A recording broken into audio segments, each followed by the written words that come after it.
My sister looked me dead in the eyes and told me that adopted children don't count as real family. She said it the same way you might mention the weather or comment on traffic, casual, matter of fact, like she wasn't ripping my heart out of my chest and stomping on it right there in her pristine white kitchen. That was 3 weeks before my daughter's 8th birthday. What happened next is something I still have trouble believing, even though I lived through every excruciating moment of it. 50 of my relatives showed up to celebrate my little girl's birthday. They ate cake with her name written in pink frosting. They took pictures in front of balloons that spelled out, "Happy Birthday, Maisie." They posted those pictures all over social media with heart emojis and comments about what a beautiful party it was. And my daughter wasn't there. Neither was I. Neither was my husband. Not a single one of those 50 people picked up the phone to ask where we were. Not my parents. Not my aunts and uncles. Not the cousins I grew up with. The ones I used to catch fireflies with during summer reunions. Nobody sent a text. Nobody thought it was strange that an 8-year-old girl was missing from her own birthday celebration. I found out about the party 3 days after it happened when I was scrolling through my phone and saw my cousin's post. There was my daughter's name on a cake I didn't order, in a house I wasn't invited to, surrounded by family members who apparently decided Maisie and I didn't matter enough to include. I didn't scream. I didn't throw my phone across the room, even though every muscle in my body was tensed for exactly that. I didn't call my sister and unleash 15 years of suppressed frustration. I sat very still on my living room couch, looked at those pictures one more time, and I made a single phone call. 3 days after that phone call, my sister Lenora walked out to her mailbox in her expensive subdivision, the one with the homeowners association that sends passive-aggressive letters if your grass grows a quarter-inch too tall. She was probably expecting her usual stack of catalogs and credit card offers. Instead, she pulled out a plain white envelope with no return address. She opened it right there on her driveway. The neighbors told me later they saw her reading something, and then her face went completely white. Not pink, not flushed with anger. White. Like every drop of blood had drained out of her head in an instant. Then she collapsed, just crumpled onto the concrete like someone had cut her strings. Her husband Gideon came running out of the house in his golf clothes, shouting her name. The neighbor across the street called 911. An ambulance came with lights flashing. It wasn't a heart attack. It wasn't a stroke. The doctors said it was a severe panic attack brought on by acute psychological stress. I know exactly what caused that stress. I'm the one who sent that envelope. My name is Corinne Davenport. I'm 38 years old, and I've spent most of my adult life being the peacekeeper in my family, the one who smooths things over, the one who swallows her pride to avoid conflict, the one who makes excuses for people who don't deserve them. My husband Boyd and I have been married for 12 years. He's an electrician, owns his own small business, and he's the kind of man who shows love through actions rather than words. When our truck broke down on our 3rd date, he walked 4 miles in the rain to get help rather than leave me sitting alone on the side of the road. That's who he is, steady, reliable, the kind of person who would never let someone he loves face a battle alone. And then there's Maisie, my daughter. My whole entire heart walking around outside my body in the form of an 8-year-old girl with curly brown hair and a gap-toothed smile that could end wars. Maisie came into our lives through adoption when she was 2 years old. Boyd and I had tried for years to have biological children. We went through treatments, procedures, disappointments that I wouldn't wish on anyone. And then we found Maisie, or maybe she found us. And suddenly none of that struggle mattered anymore. She was ours. She is ours.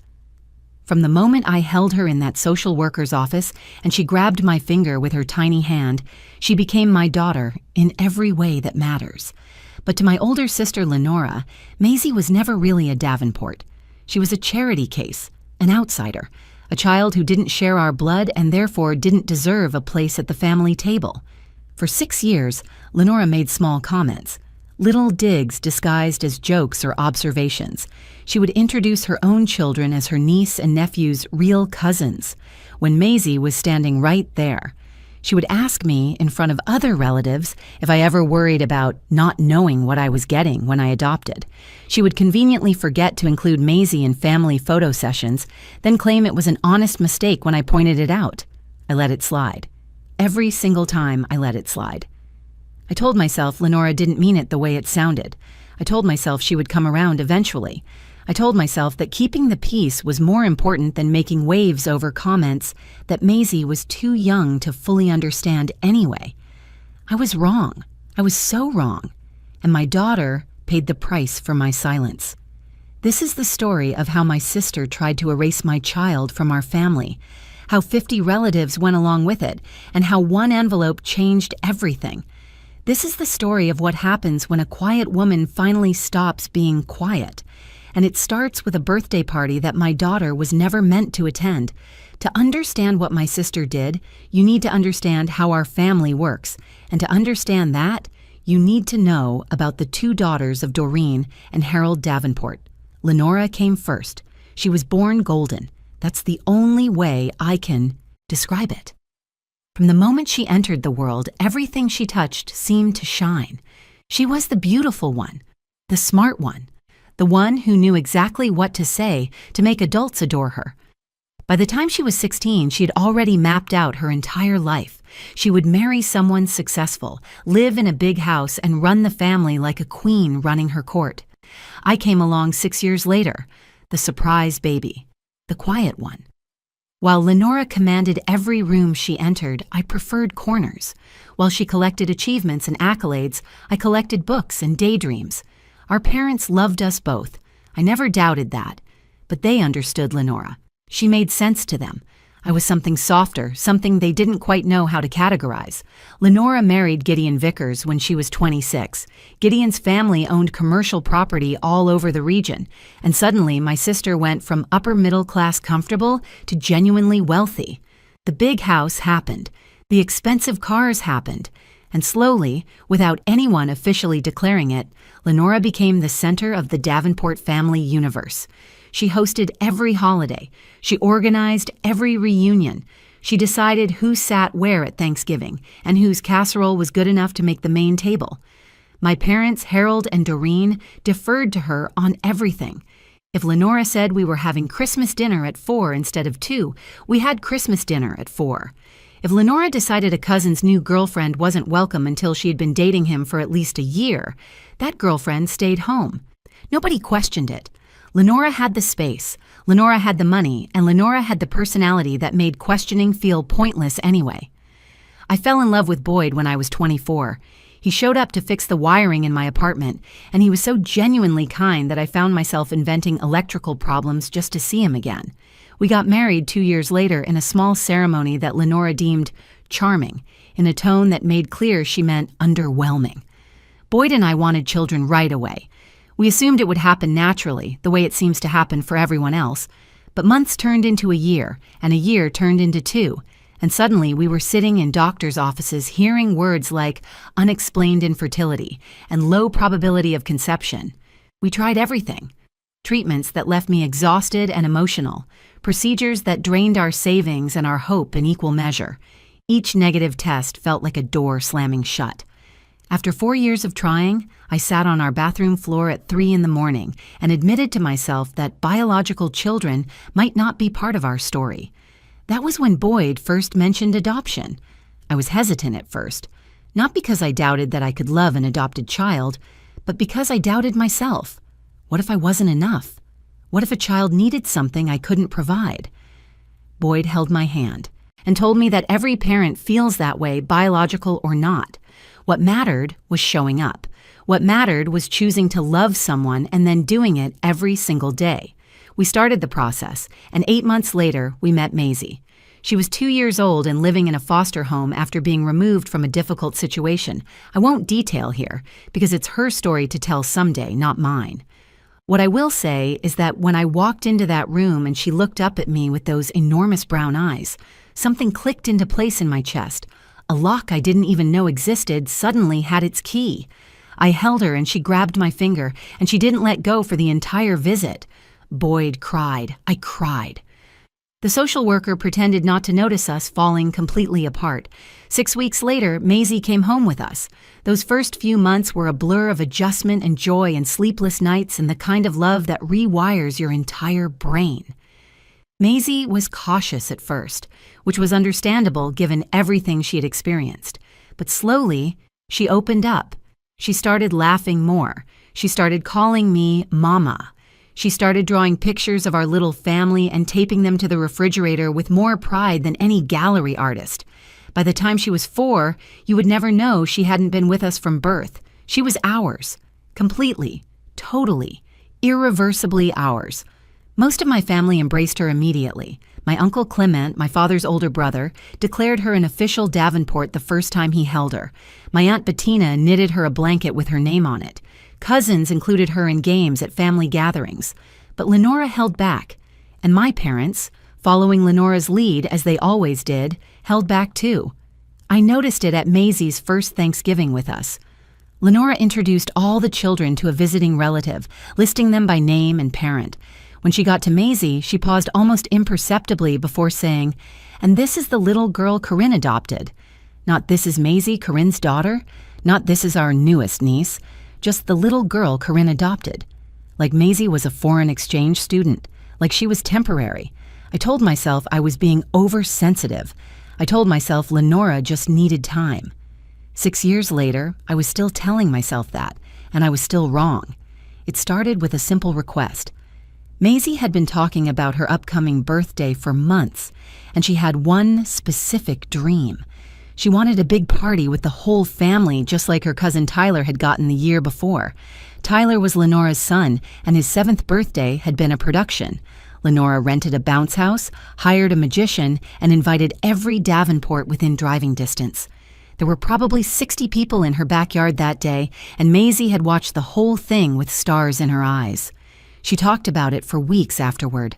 The balloons, the games, the way everyone sang happy. Birthdays so loud you could probably hear it 3 streets over. So when Maisie asked if she could have a party like that for her 8th birthday, I couldn't say no. The problem was that our house was small. Our backyard was smaller. We didn't have the space or the budget for what she was imagining, which meant I had to ask Lenora. I drove to her house on a Tuesday afternoon, rehearsing what I would say the entire way there. I knew asking Lenora for anything came with strings attached. I knew she would find a way to make it about her. But this was for Maisie, and I was willing to swallow my pride for my daughter. Lenora answered the door in yoga clothes that probably cost more than my monthly grocery budget. She seemed pleased to see me, which should have been my first warning sign. Lenora was never pleased to see me unless she wanted something. I explained what Maisie wanted. A big family party, everyone together. I asked if we could possibly host it at her house since she had the space. I offered to pay for everything, handle all the planning, do all the work. I just needed the venue. Lenora smiled and put her hand on my arm in that way she does, when she's about to be condescending. "Of course," she said. "Leave everything to me. I'll handle the invitations, the setup, all of it. Consider it my gift to Maisie."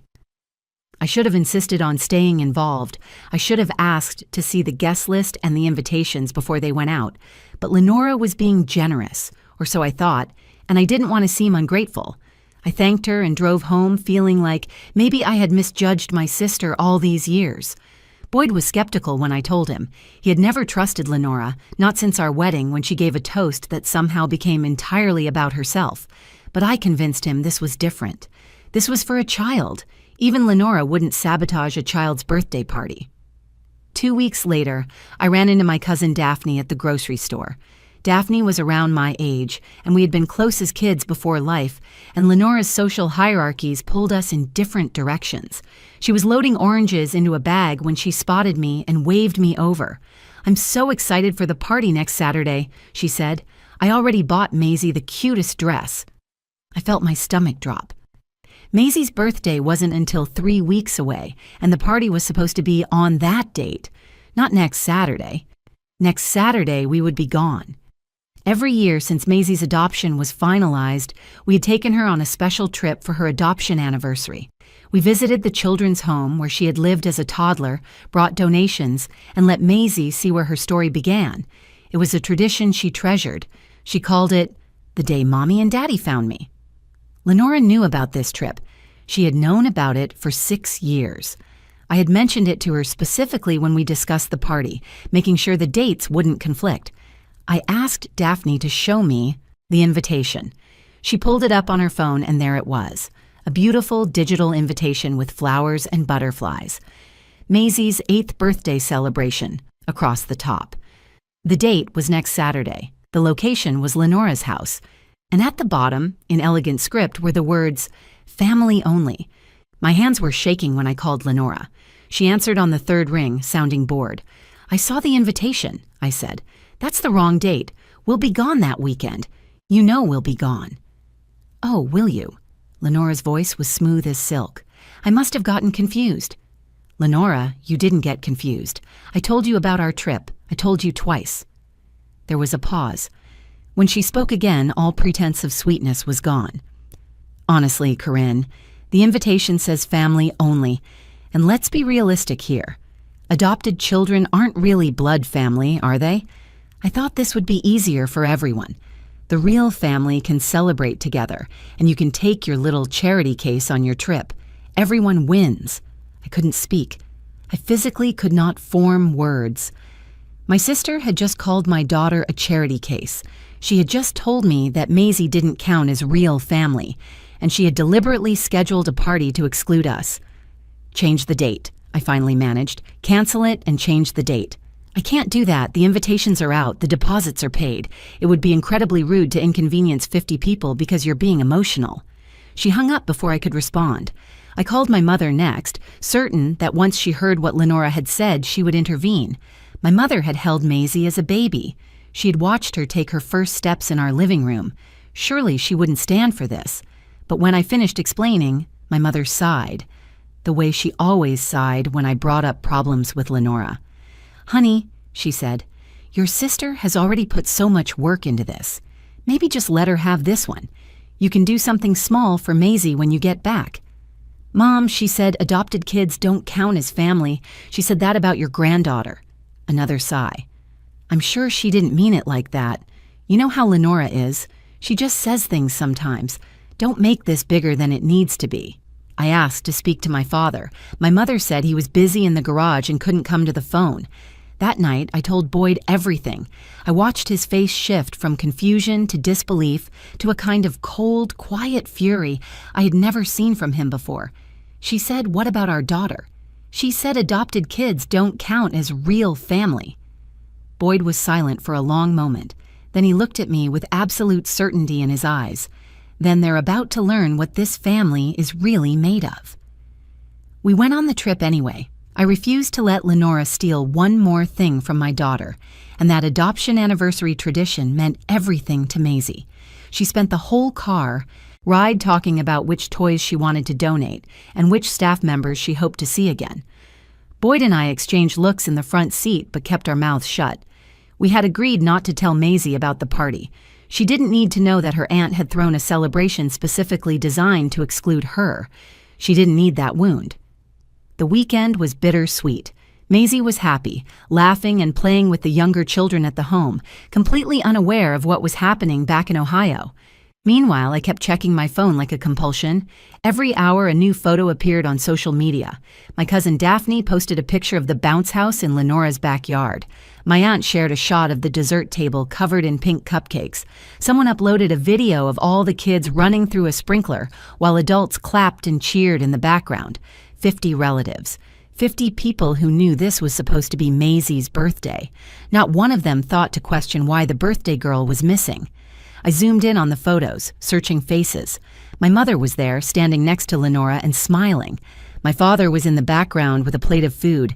Aunts, uncles, cousins I had known my entire life. They all showed up. They all participated. And apparently none of them found it strange that they were celebrating a child who wasn't present. When we got home Sunday evening, Boyd carried a sleeping Maisie inside while I grabbed our bags. I was exhausted in a way that had nothing to do with the drive. My phone buzzed with a notification. Another photo had been posted. This one showed a massive cake with pink frosting and "Happy Birthday, Maisie" written across the top in white cursive letters. Lenora was standing behind it, beaming at the camera like a proud hostess. I sat down on the porch steps and stared at that image until my vision blurred. They had put my daughter's name on a cake she never got to taste. They had sung happy birthday to an empty chair. They had created a permanent record of a party designed to prove that Maisie didn't belong. The next morning, Maisie found the photos. I had left my phone on the kitchen counter while making breakfast, and she picked it up to look at pictures from our trip. Instead, she found the album from her own birthday party. She scrolled through them silently for a long moment. Then she looked up at me with confusion written across her entire face. "Mommy, why was my birthday party without me? Did I do something wrong?" That question broke something inside me that I didn't know could break. My 8-year-old daughter was asking if she had done something to deserve being excluded from her own celebration. She was trying to figure out what was wrong with her, because that was the only explanation that made sense to a child's mind. I knelt down and held her face in my hands. I told her she had done nothing wrong. I told her some adults had made a mistake, a big one, and that we would have our own party soon. A better party. A real party. She nodded slowly, but I could see the hurt in her eyes. She didn't fully understand what had happened, but she understood enough to know that she had been left out on purpose. That afternoon, while Maisie was watching a movie in the living room, I made a phone call. But I didn't call Lenora. There was no point in confronting someone who felt no shame. Instead, I called my Uncle Clement. Uncle Clement was 73 years old and had seen every bit of drama this family had produced over the decades. He was my father's older brother, and he was the one person in the Davenport family who had never fallen under Lenora's spell. He observed, he remembered, and he kept records. "Uncle Clement," I said when he answered, "I need to ask you something, and I need you to tell me the truth." "I'm listening, sweetheart." "Do you remember when Lenora bought her first house, the one on Birch Street that got her started in real estate?" "Of course I remember. That was right after your grandmother passed. Where did she get the money for the down payment?" There was a long pause on the other end of the line. When Uncle Clement spoke again, his voice was careful. "I think you already know the answer to that question, Corinne. I think you've known for a long time. You just didn't want to believe it." And he was right. Somewhere in the back of my mind, I had always suspected. When Grandma Opal died, Lenora was named executor of her estate. There was a savings account that was supposed to be split between the two of us. Lenora told me and our parents that the account was nearly empty, that Grandma had spent most of it on medical bills in her final years. There was only enough for one down payment, she said, and since she was older and already married, it made sense for her to take it. I was 22 and grieving, and I believed her. But Uncle Clement had been Grandma Opal's brother-in-law for over 40 years. He had helped her manage her finances when Grandpa died. He knew exactly how much was in that account. $47,000, he said quietly. That account had $47,000 in it when your grandmother passed. Your share should have been $23,500. Lenora took it all and lied about the balance. I felt the floor tilt beneath me. 15 years.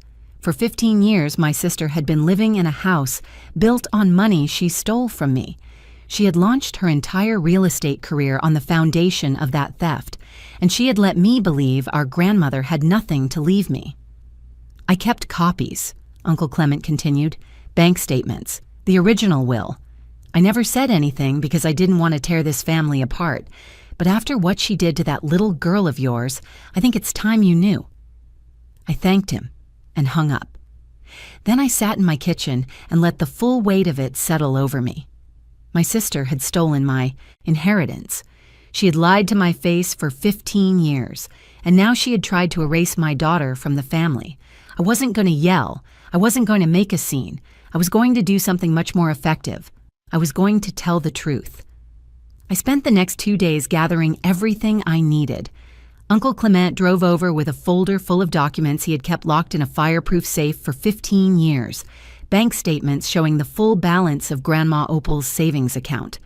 A copy of the original will clearly stating that the money was to be divided equally between Lenora and me.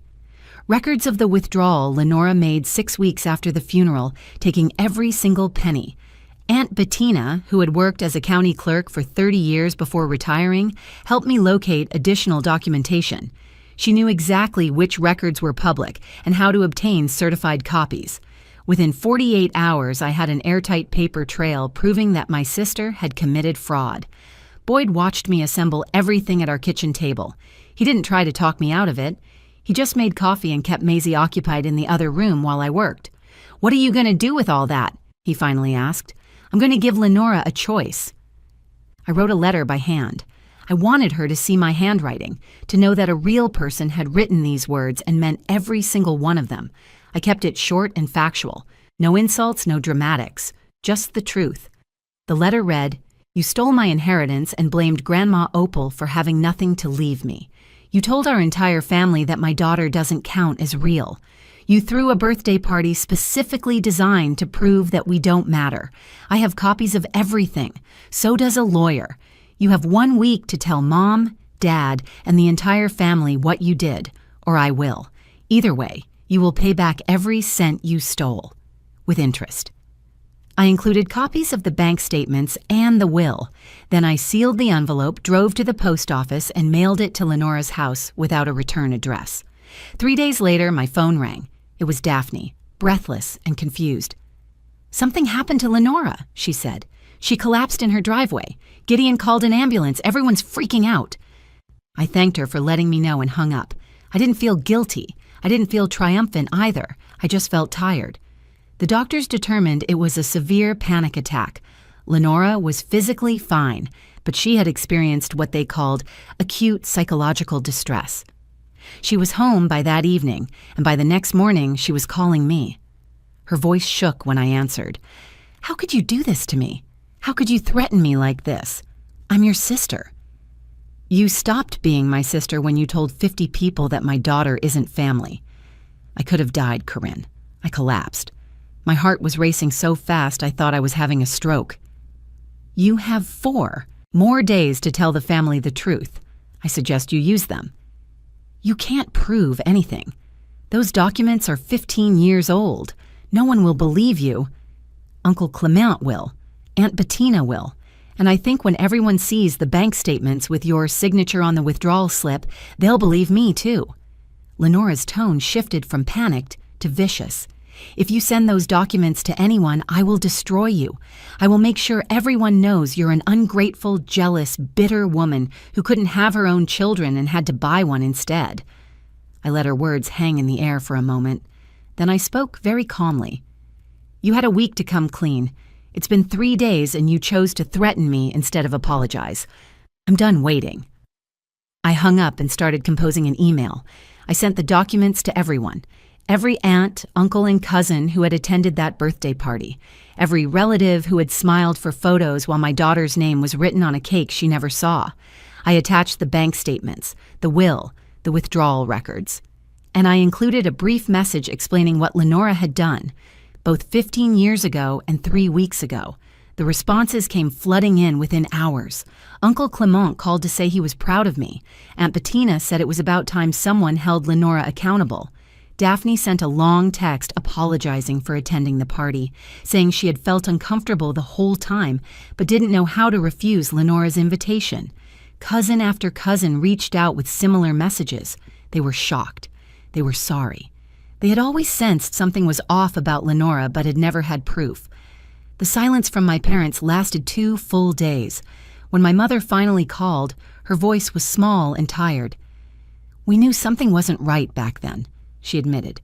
"When Lenora said the account was almost empty, your father and I looked at each other and we knew it didn't add up. But Lenora was so certain. She always sounds so certain. We believed her because it was easier than questioning her." "And the party? You went to a birthday party for your granddaughter, knowing she wouldn't be there." My mother started crying. "Lenora said you knew about it. She said you chose not to come because you were being difficult. We should have called you. We should have asked. I'm so sorry, Corinne." It wasn't a full apology. It wasn't accountability, but it was more honesty than I had ever gotten from my mother about Lenora, and I accepted it for what it was. The real fallout happened inside Lenora's own home. Gideon, who had spent 20 years letting his wife run everything without question, finally started paying attention. He began looking into their finances, their accounts, their history. What he found led to conversations that neighbors could hear through closed windows. Within a month, Gideon filed for divorce. Lenora, facing potential fraud charges if I decided to press forward legally, agreed to repay my inheritance in full, $23,500 in principal, plus 15 years of interest calculated at a reasonable rate. The total came to $41,200. She made the payment without ever speaking to me directly. Her lawyer contacted my lawyer, and the money appeared in my account on a Tuesday afternoon. I didn't spend a single cent of it on myself. 2 months after Lenora transferred the money, we threw Maisie a real birthday party, not at my sister's mansion with its manicured lawn and rented bounce houses, at our home, our small backyard with the patchy grass and the fence that needs repainting. We hung streamers from the trees and set up folding tables covered in plastic tablecloths.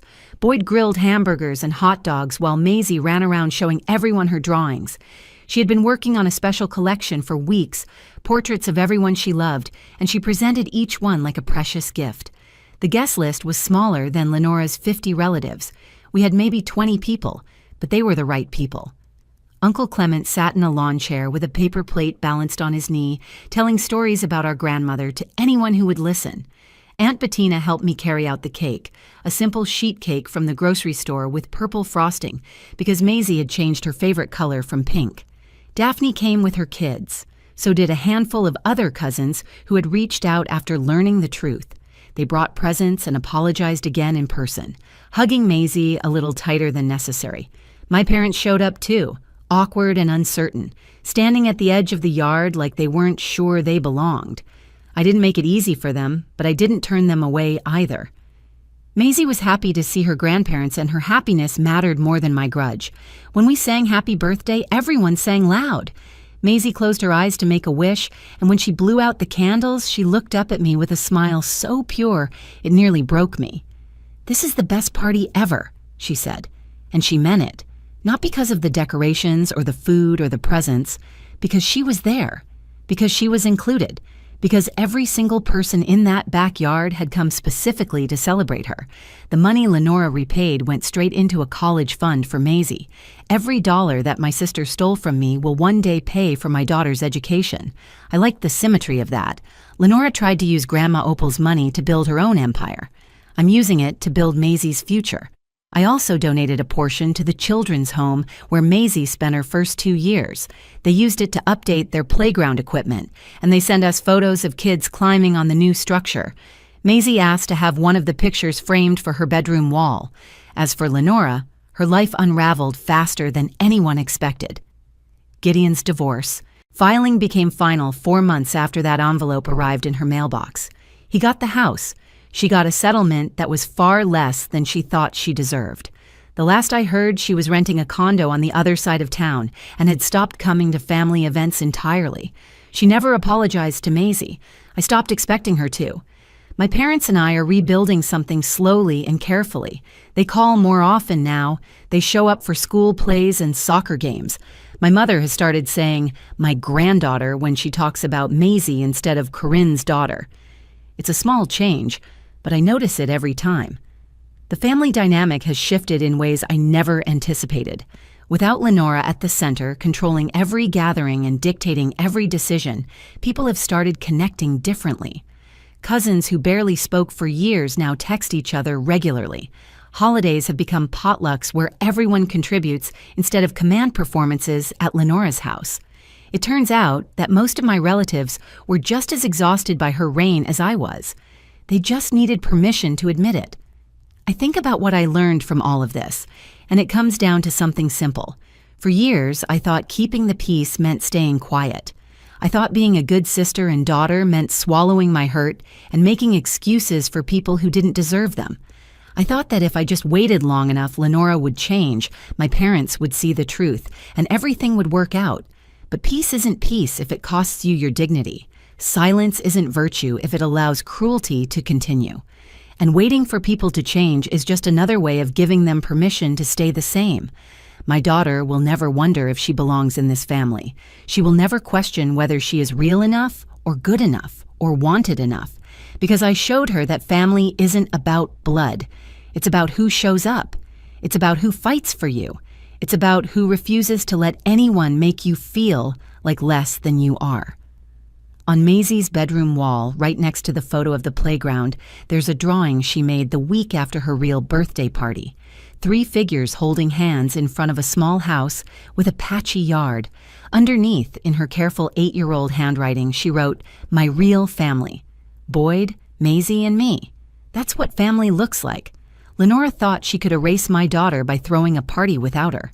She thought she could prove that Maisie didn't matter, that I didn't matter, that we would just quietly accept our place at the bottom of her hierarchy.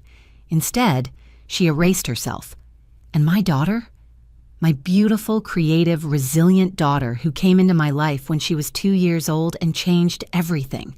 She's exactly where she belongs, with people who chose her, who fight for her, and who will never let anyone tell her she doesn't count. That's the end of my story. But before you go, I want to ask you something. Have you ever had to stand up for someone you love even when it meant burning bridges? Have you ever discovered that the people you trusted weren't who you thought they were? I'd love to hear your stories in the comments below. If this video moved you, please take a moment to hit that like button. It helps more than you know. And if you're not already subscribed to this channel, I hope you'll consider joining our community. We share stories like this every week, stories about ordinary people finding their strength, standing up for what's right, and discovering who their real family truly is. Click that subscribe button and hit the notification bell so you never miss a new video. Share this with someone who needs to hear it today. Someone who might be staying quiet when they should be speaking up. Someone who might need a reminder that their worth isn't determined by people who don't deserve them. Thank you for watching. Thank you for listening. And thank you for being part of this community. Until next time, take care of yourselves and take care of each other.